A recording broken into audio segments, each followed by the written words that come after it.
This is my class 12 mark sheet and मैंने 98% score किया है this year in my class 12 board exams.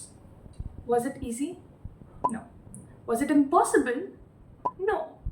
Hello everyone, this is Akshita and welcome to the very first video of Akshita Reflects. So I will be sharing मेरे mistakes जो शायद मुझे avoid करने चाहिए थे. I could have scored a little more better. मेरे strategies, मेरे tips, कौन से YouTube channels follow किए हैं, कौन से myths हैं, and everything in my further videos. Detail में एक एक करके I'll be covering all the important details that I can help you guys with to score your dream percentage. Today's video, I will be talking about कुछ myths, कुछ assumptions जो usually as a new 12th grader हर किसी के mind में रहते हैं, मेरे mind में भी थे. एंड मैंने अपने सीनियर्स से, टीचर्स से, यूट्यूब से इन myths को क्लियर किया. And not exactly myths but assumptions and doubts, and it's very natural to have them. So let's get into it one by one. So very first assumption, is 11th important and what if मेरा 11th waste हो गया. Okay, to be very honest, 11th important है. Okay, क्योंकि I have not given any competitive exam, तो मैं NEET जे के perspective से नहीं बोल रही हूँ, but even in terms of class 12 it is important as a PCB student, especially physics and chemistry में.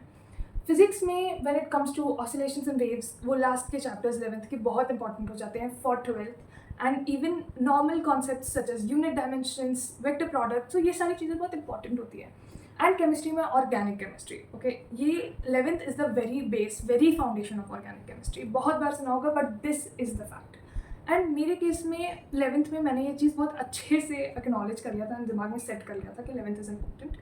But even if your 11th is wasted, please don't make that excuse मत बनाओ कि 11th वेस्ट हो गया तो 12th भी नहीं होगा. नहीं, before you go on to any chapter अपने 12th में, फिजिक्स एंड केमिस्ट्री के लिए स्पेशली चेक कि कोई 11th का कॉन्सेप्ट चाहिए क्या. ब्रश इट अप 1-2 दिन, because you're in a very start. अभी तो जून खत्म हुआ है, जुलाई स्टार्ट हो रहा है. So whatever you are studying, study properly, बहुत डिटेल में. तो 11th एंड देख लो कोई इंपॉर्टेंट है क्या, 11th का कोई टॉपिक इंपॉर्टेंट है, so just brush it up, कोई वन शॉट देख लो उस टॉपिक पे, बिकॉज बहुत इंपॉर्टेंट हो जाता है for 12th deeper concepts. Okay, and अब 12th पेपर्स जो बन रहे हैं, बोर्ड एग्जाम के papers, they are not direct. So it's very important that you know your 11th concepts. Even if it's wasted, please don't make it an excuse. Try to brush that concepts before you start a new chapter of class 12. A very common myth. मैंने भी अपने class 12 के starting में and class 12 की पूरी journey में, पता है, वो स्टडी वीडियोस देखी हैं कि studying 10-12 hours important, 9 hours, 10 hours. नहीं, to be very honest, as a class 12 topper, नहीं, it is not important to study. मैंने खुद, to be very honest, I have not studied 10-12 hours a day, but when I say this, it does not mean कि पढ़ना ही नहीं है. After school मैं कोई coaching नहीं लेती थी, तो everything was from YouTube and self study. Okay, तो आफ्टर स्कूल आई थिंक मेरे से ज़्यादा हो नहीं पाता था, तो I would have gone to 5-6 hours. At least starting में इट वुड बी 6 आवर्स के close, 5-6 hours, because obviously 3 subjects हैं एंड एडिशनल सब्जेक्ट्स भी रहते हैं जैसे IP, computer science and all of that. So वो सब मिला के I think I would have given 5-6 hours a day. Okay, and I think initially बहुत डिसेंट अमाउंट है. बाद में एग्जाम्स के अकॉर्डिंग वो आवर्स बढ़ जाएंगे एंड स्कूल जाना भी कम हो जाता है एंड में, सो वो आवर्स बढ़ जाएंगे, there is no issue. But at least give 5-6 hours with focus. वो बहुत इंपॉर्टेंट है कि आप फोकस के साथ 5-6 आवर्स कर रहे हो, कंसिस्टेंटली कर रहे हो. I tell this every time in my every video, so get used to it. Consistency बहुत इंपॉर्टेंट है. ओके, डेली 2 घंटे भी पढ़ो, 3 घंटे भी पढ़ो, बट डेली पढ़ो, do not skip a day. So next one, ये भी बहुत कॉमन है, is NCERT important.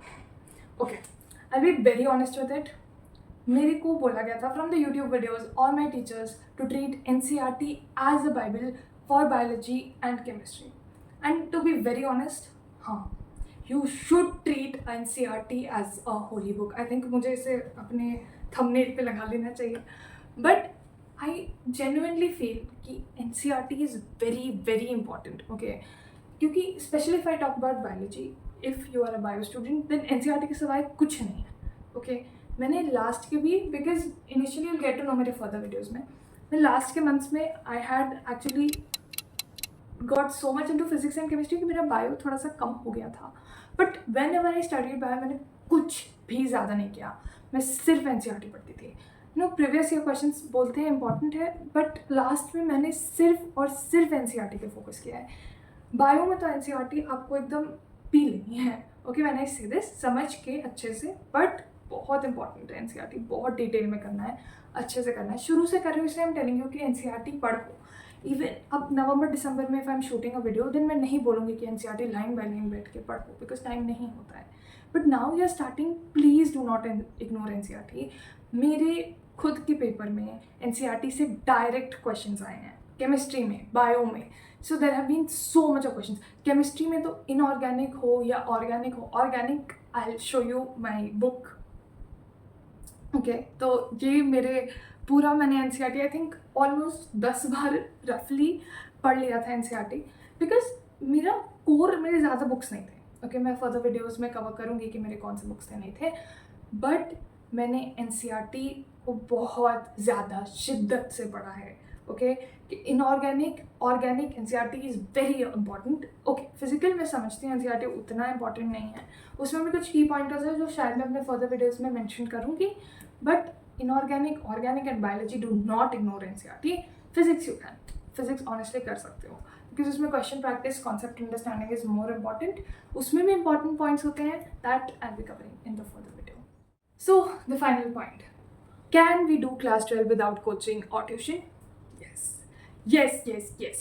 Definitely. YouTube पे इतने sources हैं, इतने channels हैं, you can easily cover your class 12 very well without coaching.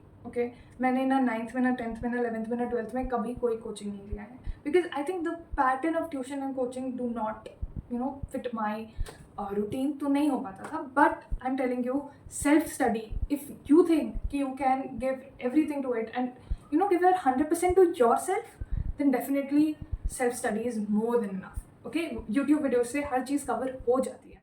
So that's all for this video, and बहुत कुछ है कवर करने को, और भी टिप्स और भी स्ट्रैटेजीज हैं, बिकॉज मैंने खुद इतने सारे स्ट्रैटेजीज फॉलो किए थे, because honestly I was a very average student. Okay, I was not a very next level topper or something like that.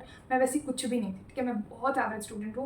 मैंने बहुत सारे स्ट्रैटेजीज, टिप्स देखे हैं, फॉलो किए हैं, उन सबको मिला के I develop my own routine, अपने टिप्स, अपने स्ट्रैटेजीज, क्या फॉलो करना है, क्या नहीं करना है, कौन से मिस्टेक्स अवॉइड करने हैं। So all of that I will be covering in my further videos, and आगे के वीडियोज़ में मेरी college plans, courses and her cheese reveal हो जाएगी। Do subscribe to my channel, press the bell icon for further updates.